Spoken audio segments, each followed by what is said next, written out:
Vous voulez mettre en place un money management fiable?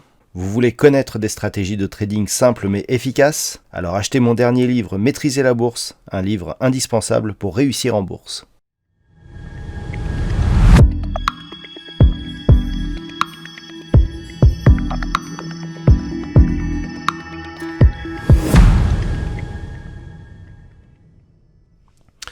Bonjour à tous et bienvenue sur boursicoté.com pour cette nouvelle analyse technique du CAC 40 en clôture avec une petite séance aujourd'hui. Il n'y avait pas de séance à Wall Street pour cause de jour férié et donc nous avons eu une baisse des volumes et une séance sans grande conviction qui a marqué toutefois un retour ici des cours au-delà de la zone des 7180 points. Ici on considère ici ces trois bougies, on a une structure qui pourrait ici impulser un mouvement haussier. Donc après une ouverture sur la partie supérieure de la précédente séance, on a donc franchi cette zone des 7182 points pour clôturer à 7201,64.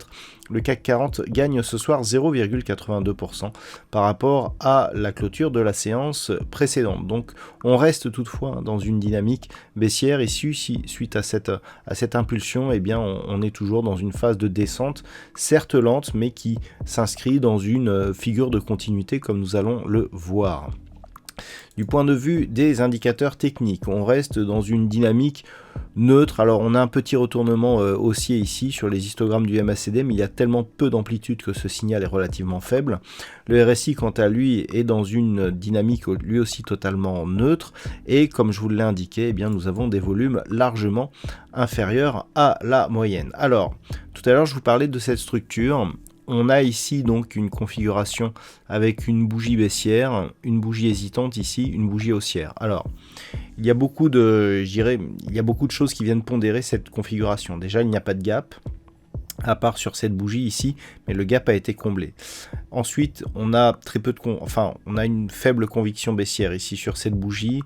On a une bougie hésitante ici, mais pour une belle étoile du matin, il faudrait que l'ombre ici soit plutôt portée sur la partie inférieure, et on a un petit peu de conviction ici sur la bougie du jour. Alors, c'est un petit signal de retournement qui mérite confirmation. De toute façon, tant que l'on est ici sous la zone des 7250 points, on s'inscrit toujours ici dans un suivi de consolidation. Si on regarde un petit peu ce qui se passe sur cette configuration, nous avons ici quelque chose qui pourrait s'inscrire un petit peu comme ça, voilà. Et puis ici sur la partie supérieure, on pourrait dire que l'on a quelque chose comme ça.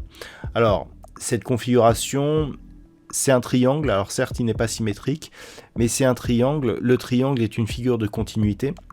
Alors attention, il ne faut pas se tromper. On est ici dans un mouvement qui monte et ensuite qui redescend. Et donc on considère que l'on rentre dans ce triangle par le haut. Et si on rentre par le haut, la probabilité de sortie se fait plutôt par le bas.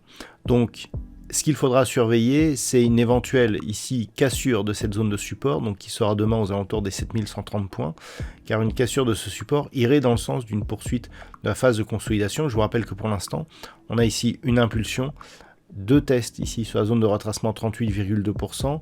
Entre temps, la zone ici de retracement à 23,6% de Fibonacci a plutôt été utilisée en tant que résistance, et c'est là aussi que l'on trouve cette zone des 7250. Si à la suite de ça, on ne parvient pas à casser ici la zone des 7250 et que l'on casse cette zone ici des 7140 points, là clairement on aura un signal de poursuite du mouvement avec comme objectif dans un premier temps 7080, mais à terme un retour possible sur la zone des 7015 points. Donc ça c'est le premier scénario. Deuxième scénario, on casse ici cette zone de résistance oblique, on casse donc et on invalide le triangle de continuité. Si on confirme par une rupture de la zone des 7250 points, on retourne la tendance, avec même la possibilité, il dit ici, d'avoir cette configuration en quasi double bottom. Si donc on casse cette zone des 7250, on retrouve la validation donc de ces structures graphiques, avec comme objectif un retour ici sur les points hauts significatifs. Donc pour demain, les deux niveaux à surveiller, vous l'avez compris. 1, si les marchés baissent, bien ici cette zone 7130, 7140. 2, si les marchés montent, cette zone des 7250 points. Voilà donc ce que l'on peut dire sur cette configuration technique pour ce soir. D'un point de vue statistique, alors on a un nombre d'occurrences important, mais une orientation assez peu marquée. Alors pour demain, c'est plutôt haussier, mais la conviction est très moyenne, hein, c'est très partagé, on est à 51% de probabilité haussière, donc autant dire que c'est une chance sur deux. Et pour les jours suivants, c'est assez peu marqué aussi, je dirais des convictions qui restent assez mitigé pour les prochains jours, donc il ne faut pas, en tout cas du point de vue des statistiques, s'attendre à un gros mouvement directionnel. Voilà donc ce que l'on peut dire sur cette Voilà donc ce que l'on peut dire sur cette analyse technique du CAC 40 pour ce soir. Je vous souhaite une bonne soirée, on se retrouve dès demain pour d'autres analyses techniques, toujours sur le site boursicoté.com.